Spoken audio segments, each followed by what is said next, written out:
Good morning to everybody on behalf of Peace Polity. My name is Dr. Chandrasekhar. And please confirm somebody by waving a hand or talking if I'm audible and the screen is visible. Yes, sir. Oh, thank you, Yes, Bhavna. sir, it is audible.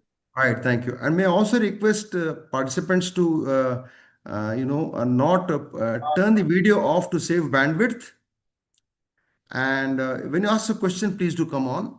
For the point of time, please turn the videos off for bandwidth. And also, I request you to mute your the microphones so that the ambient noise is avoided. Okay, we'll start in about 2 minutes, or whenever Bhavna ma'am says start, we will start. Thank you.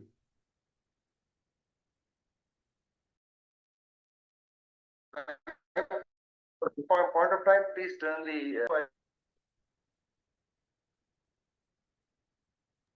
so that the ambient noise is avoided. Okay, we will start in about 2 minutes, or whenever Bhavna ma'am says start, we will start. Sir, shall I start the introduction, sir? Yes, ma'am.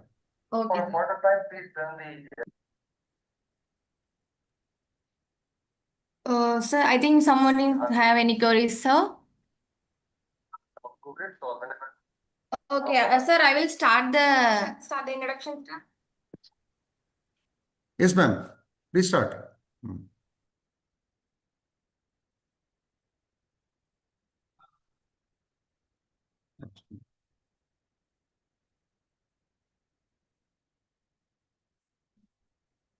Okay. Good morning to all the fellow colleagues from the academia. Let me just start my presentation. Be comfortable and please do mute your microphones because when you have a cross chat, it disturbs all of us. My humble request is please mute your microphones and also, if possible, the video so that you have a bandwidth saving. My request is this. The session will briefly run for about 1 hour, and I will spend as much time as possible answering your questions and trying to help you out. This is a very, very big topic, and this is very intricate. So therefore, you may require more support later on. Please do contact PS Quality if you need any support. The second point is that this is a perspective of mine, which is my perspective, and this is what I have learned over the years of engaging in accreditation and quality. So this is one of the best practices I have suggested. Please don't take it as the entire truth. Please take it as what is deployable in institutions based on your unique circumstances. Having said that, let me start the presentation. The agenda will basically be, I'll just briefly cover the NAC or NAC as we call it, plus the NBA summary. I will tell you the relevance of it in terms of outcome-based education. I will set the context as to why OB is required at all in the first place, which many of us do not know. The third thing I will discuss is the OBA framework as to what the framework really means to academic institutions. And I will also see some effective studies in deployment and also suggest some.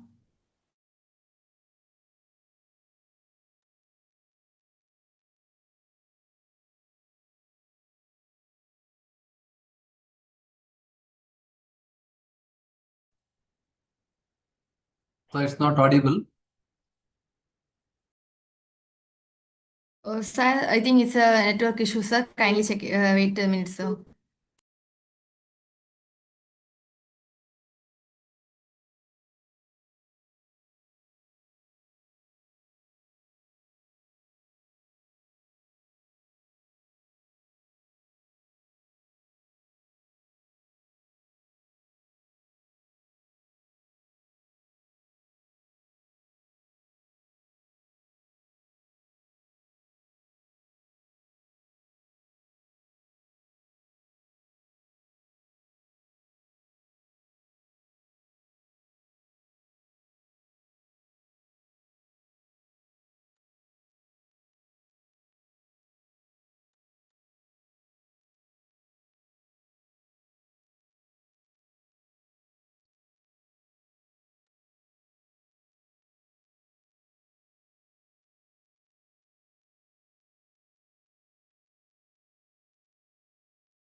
Mara, please allow share for me because I lost the line. I'm coming back again.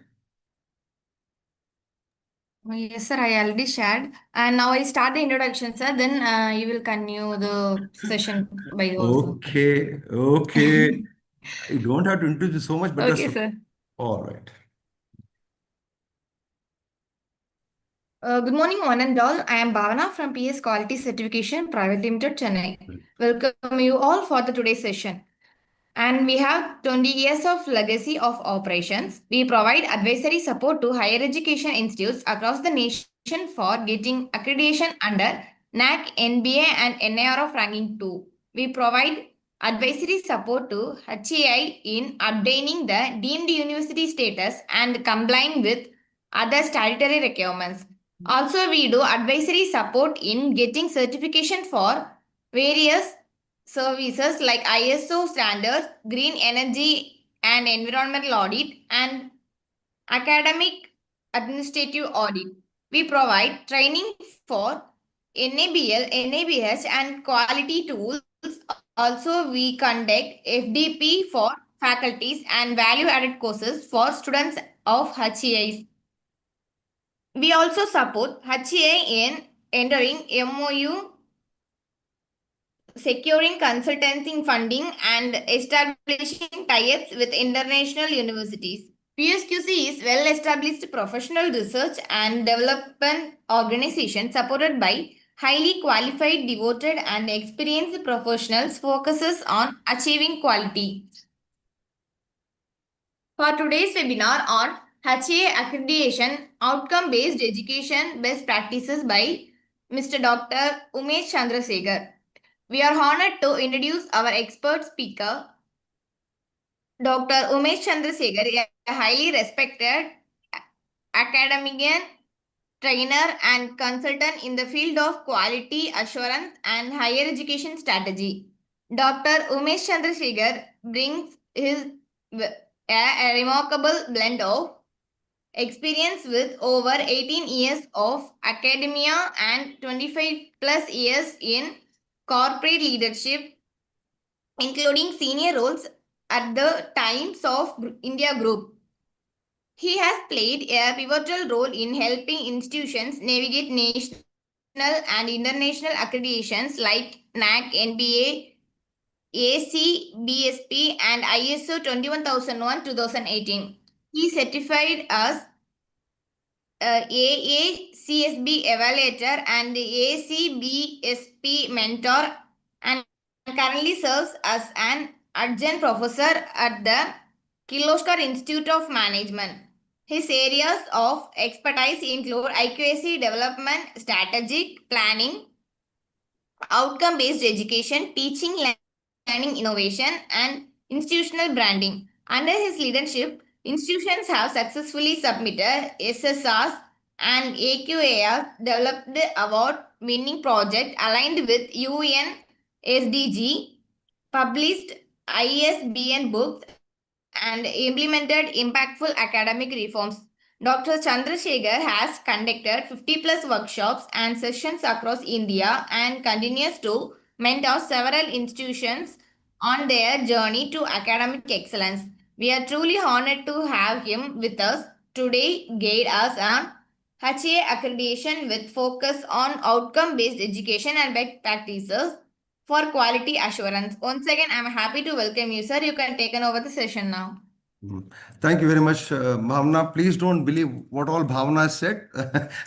So let me go ahead with this. So to come back to the presentation part, this is the format I'll follow. Now, if you look at the NBA, you're looking at the first three. Almost outcome-based curriculum, teaching, learning, assessment has become important. So outcome-based education has taken a new meaning. The second part, if you look at the what's more interesting to us is the new outcome-based education requirements for the new NAC parameters, which you can see, which are applied. I've shown on the screen, and I've circled the areas where outcome-based education will have a predominant role, and you can see the overall score count of 85 plus approximately 375 plus 130. Over half of the scoring is directly or indirectly related to how well the education maps, embeds, and processes outcome-based education policies and best practices in place.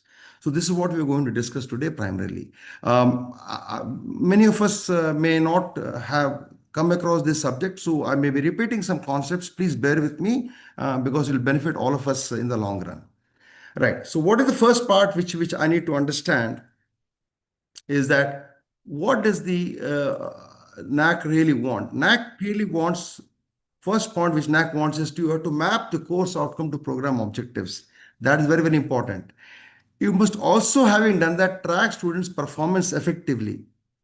And you must demonstrate achievement of learning outcomes for your students. And more importantly, show evidence of student skill development, which should lead to employability and success of the graduates. This is the remit for the outcome-based education as far as NAC is concerned. And I would request you to focus on the last item I'm showing here, student skill development.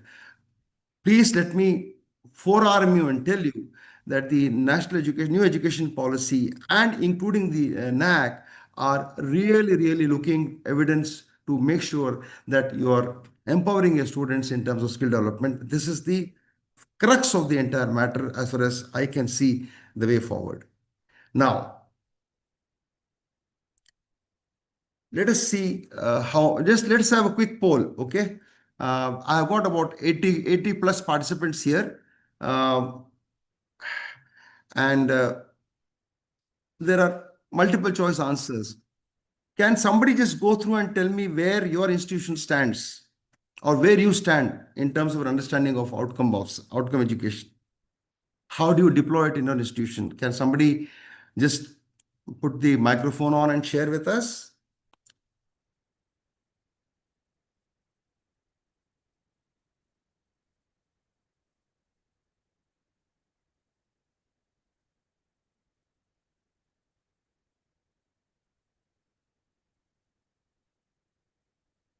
Any volunteers?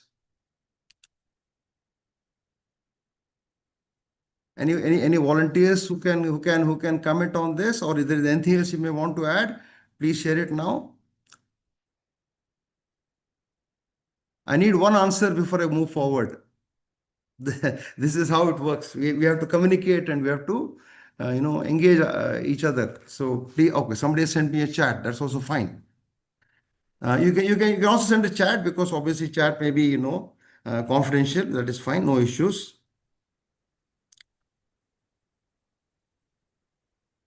Okay. Yeah, One. this is Professor Subramania. So Okay.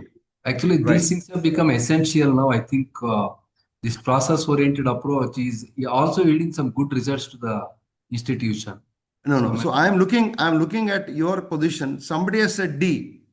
One of the participants, I will not name anybody, has said D, that he is assured that CO outcomes to be measured by student learning and progression. Now that is the question we have to figure out. Okay. Nevertheless, I'll move along because when you do an audit after what I'm going to present to you, then maybe you will have to think again as to what the E, and somebody said E. Okay, D and E both have come. E is basically, I think we follow by way of data, just data. I think hand on heart, I have done this exercise about 26 sessions I've done on this already in the last 5 6 years, and E is the most common answer I get statistically speaking. So E is a very good honest answer to start a process. So each of you look where you are, and thank you for my participants giving candid answers. I accept that, and please be assured we won't record it. We'll remove it from the chat so that there's no consequences. But E is normally the way because I have seen that the process in place. I call it PIP square. Process is in place 99%. Performance in place 1%. Out of, say, if I extrapolate my experiences, only one institution out of 30 or 40 have really delivered an outcome-based education which meets my expectation of what it really means. Okay, that's how the game goes. Now let us just move on to the next part. Who is the most important beneficiary of outcome-based education? I mean,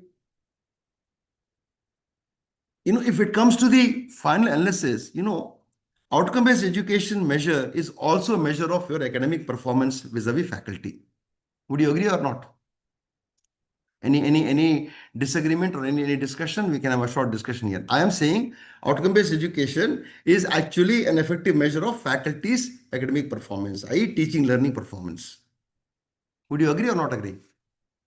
Yeah, definitely it is. Thank you. Thank Yeah. you. And does it also reflect the faculty's ability to create a scientific course plan? Yeah. Yeah. Right? Can also a faculty, once having delivered, do a self-appraisal of the value of teaching learning they delivered? Uh, Yes? yeah, it is maybe you cannot say fully, but we can still accept first two are correct. I think third one should be right. Third one should be done because outcome-based education always requires closure. So, if Correct. you're a department, suppose if you're a department, sir, you will have 11 subjects. At the end of semester, did you have a course closure meeting and discuss the strong and weak points and what was delivered? Answer is maybe not. That's where the challenge is. Correct. Next part, let's go to institution. Definitely, academic progress you can benchmark on a longitudinal basis. I mean, year on year, you can benchmark your outcomes, correct? It is also a very effective tool to impress recruiters and other stakeholders because they understand, right? We are having result-based education, we're having skill development.